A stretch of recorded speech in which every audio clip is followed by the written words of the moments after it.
A foreboding despair is upon us, as we are finally introduced back to General Ironwood and the others. And you know what is so ironic with this episode? The team gave grill on Ospin for keeping them in the lies. But here, RWBY also keeps in lies. There was an angry commentator on my comment from before who actually argued against me that this is a different, lie, so to speak. But it still doesn't change the fact that neither Ironwood nor Team RWBY realizes the truth about how to defeat Salem. And that is trust! Trust! Which unfortunately, very clearly, Team RWBY do not have at Ironwood. Yes, this is the RWBY Volume 7 and this is Episode 2. First off, we see the Team RWBY, Juniper, and the other two riding in a police car with a, random guy, although he does have a name, but not exactly a name, who actually reveals the name of what I presume is a woman who is gunning for the seat of the council and the so-called hero of the mantle. She has a group called the Happy Huntresses. We're promising Atlas students. Why do I feel like many of them could actually be the students from the festival? Either way, it's revealed that this Robin Hill is actually countering to fight against Ironwood. As we have all seen, Ironwood's actions have not created things that are good. Team RWBY is taken to the academy when, of course, they are identified as the team, where they finally meet Ironwood and Winter, as well as Penny, who are actually revealed together with the Aesops to be in on the secret of Salem. Now this here brings forth a very interesting question. We also get some information that the Staff of Creation is apparently in its safe, but the Winter Maiden is okay, although she is not a sprite chicken. There has been some theories that suggest that Winter Schnee is the Winter Maiden. Now this seems to be dismissed, but hey, lies is nothing new in RWBY. So who knows? Wouldn't surprise me if Winter Schnee is that.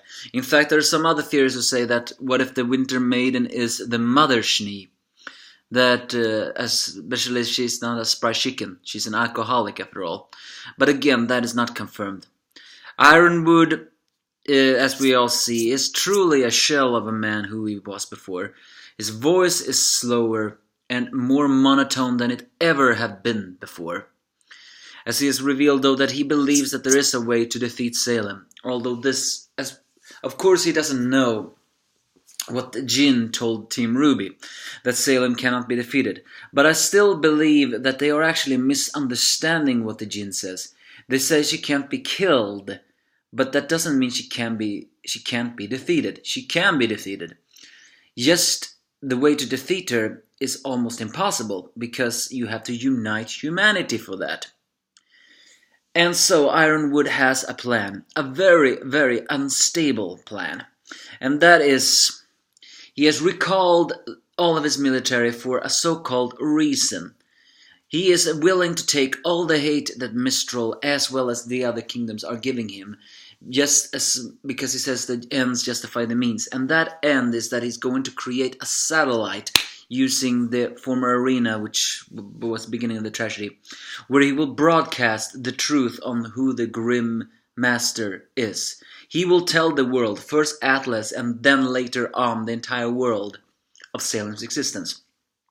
And as we know, once Salem's existence will get revealed, the entire world will panic. They will all fall into despair, knowing that the Grim has a master, and a master that is practically undefeatable. Everyone will panic, which will only summon the Grim more. And that is Ironwood's plan. He has recalled his military because he's prepared to combat the Grim when that happens.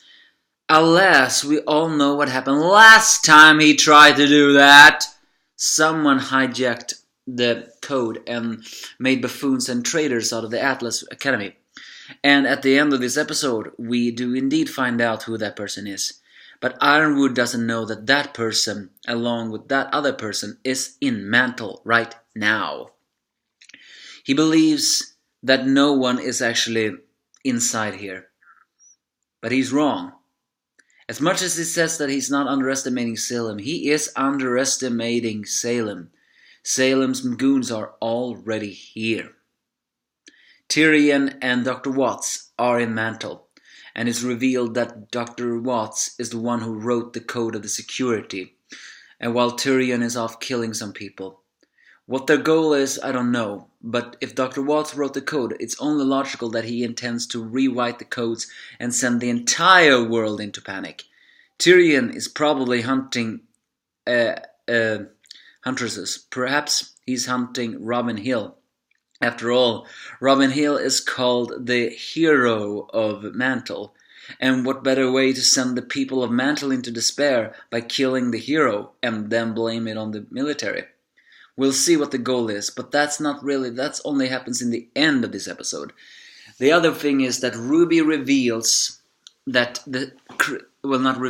she tells everybody that the Relic of Knowledge has used up all the questions, which is also a lie, although she technically says the exact words.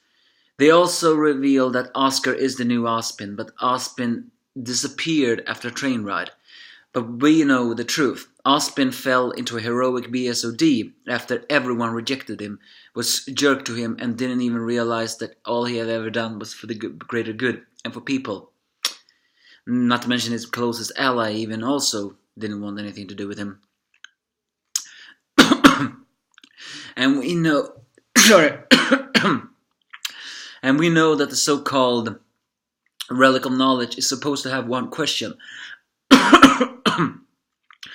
Although it's not yet known if Ironwood actually already have asked that question, because he hands back the Relic of Knowledge to RWBY as a sign of good faith. But it's clear that is Ironwood really... Sorry. I ate something. It got stuck in my throat. And is Ironwood really telling the truth? Well, he's hugging Crow later on, so who knows?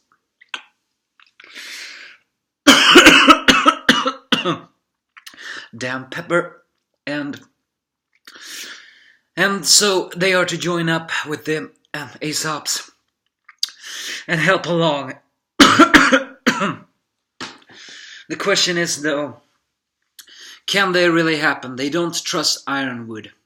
And Ironwood, despite all of his plans, sounds to me very untrustworthy after all. There's just something about this plan that is wrong. He had a plan to defend Beacon, and that failed because he underestimated everything, and it traumatized him. He believes that the world needs to know about Salem. In a way, I agree with him. The world needs to know. But it's true that will send the world into panic. However, both Ozpin and the others have forgot something. The only way to defeat Salem is to unite humanity. And of course, that cannot happen as long as Salem continues to torture humanity. But how can they unite humanity? Humanity needs to know about this one enemy. And they need to unite under one banner. A banner of a hero of hope. And that hero can only be Team RWBY, not Ironwood. But yeah, we're introduced to a lot of things and many different things. So whatever happens in these following episodes, I am sensing great despair. But Robin Hill, yeah, we saw her in the openings. But we also saw Jack Schnee. So whoever Robin Hill is, she will be important. I hope. It's basically this episode. A very heart-heavy one. But the team are gonna sleep in the dorms and are probably soon gonna get their upgrades. But what awaits us next, I don't know. So give me your thoughts if you have any.